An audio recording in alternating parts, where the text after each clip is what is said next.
Relax please. స్వామి సుఖబోధానంద. అప్పు తీసుకోవడమే కాదు, అది తీర్చాలి కూడా. ప్రసాద్ దూరదర్శన్ నిర్మాత.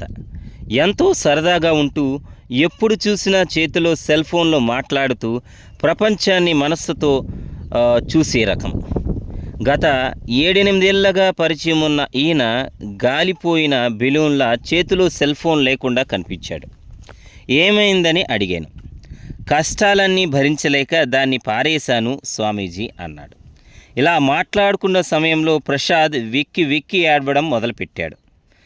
క్రెడిట్ కార్డ్పై అప్పు దొరుకుతుందని మిత్రులకు ఫ్రిడ్జ్, టీవీ, వాషింగ్ మిషన్ లాంటివి ఇల్లు కొంటానంటే పూచి పడి డబ్బు ఇప్పించాను.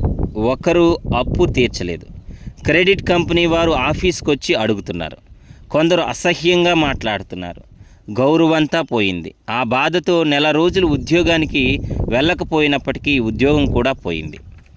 అప్పుల వాళ్ళు నా ఇంటిలోని ఫ్రిడ్జ్, టీవీ, కంప్యూటర్ లాంటి అన్నింటినీ లాక్కుపోయారు.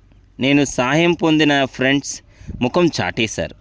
భార్యాపిల్లల్ని ఎలా పోషించాలో తెలియటం లేదని ప్రసాద్ విక్కి విక్కి ఏడ్చాడు. వెనుకటికి డబ్బు కోసం షాపుకి వెళ్ళాలంటే సిగ్గుపడేవారు. అటువైపు వెళ్ళేవారు. 10 సంవత్సరాలు కిందట అప్పు అంటే మనకున్న అభిప్రాయం మారిపోయింది. మోటార్ సైకిల్ కొనాలంటే అప్పు, ఇల్లు కొనాలంటే అప్పు, పండగలకు అప్పు, పాత అప్పు తీర్చడానికి చేసే కొత్త అప్పు, అప్పు అంతటా వ్యాపించిపోయింది. ఇది చాలదని బ్యాంకు వాళ్ళు ఇంటికొచ్చి ఇదిగో డబ్బు తీసుకోండి అంటూ లోనుగా చేతిలో పెట్టి వెళ్తున్నారు. సమయాన్ని, అవసరాన్ని బట్టి అప్పు చేయటం తప్పు కాదు. ఇలా అప్పు చేసి ఖర్చు చేయాలనే ఆలోచన అవసరం లేదు. ఎలా తీర్చగలుగుతాం అని ఆలోచించాలి.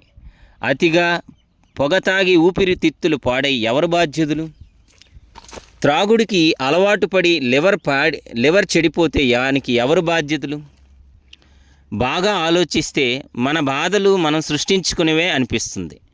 సూఫీ సాహిత్యంలో ముల్లా నజరుద్దీన్కి ఒక విశిష్ట స్థానం ఉంది. ముల్లా మనకు అనేక రూపాల్లో కనిపించేవాడు. ఒకసారి తెలివిగల జ్ఞానిగా, ఇంకో సమయంలో ఏమీ తెలియని అజ్ఞానిగా కనిపించే ఈయన మనిషిలో మనస్సాక్షే ఇతను అనిపిస్తుంది. భారతదేశానికి వచ్చిన ముల్లా తన దేశంలో అంజరపు పళ్ళను మాత్రమే తినేవాడు. మన దేశం రకరకాల రంగుల పళ్ళు ఆకారాన్ని చూసి సంతోషంలో ఏమీ అర్థం కాలేదు. వ్యాపారు చూపించిన ధర ఎక్కువగా ఉన్న పళ్ళను చూసిన ముల్లా చివరికి తక్కువ ధరలో దొరికిన పండ్లను సంచిలో వేసుకొని ఒకచోట కూర్చుని తినడం మొదలుపెట్టాడు.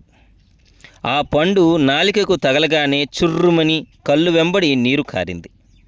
కళ్ళు వాచిపోయాయి. కడుపులో మంట. అయినప్పటికీ డబ్బు పెట్టి కొన్న రొళ్ళు పారేయడానికి అతను మనస్సు ఒప్పలేదు. ఒక బాటసారి ఇది చూసి పిచ్చివాడిలా జంతికలు తింటున్నట్లు పండు మిరపకాయలు తింటున్నావు అని అడిగాడు ముల్లాకు. తప్పు తెలిసింది, కానీ తినడం మానలేదు. ఇలా తింటే నీ కడుపులో పుండై బాధపడతావు అని అన్నాడు. దానికి ముల్లా ఇలా అన్నాడు, నేను తినేది మిరపకాయలు కాదు, నా డబ్బు. అమెరికా నుండి ఆయుధాలని సేకరించి నా బిన్ లాడెన్ వేలాది మంది అమెరికన్లను చావుకు కారణమైనాడు. ఈ విధంగా అమెరికాయే తన దుఃఖానికి కారణం తానే అయ్యింది. అదేవిధంగా మనం అనుభవిస్తున్న అనేక బాధలకు, దుఃఖాలకు కారణం మన ప్రవర్తనే.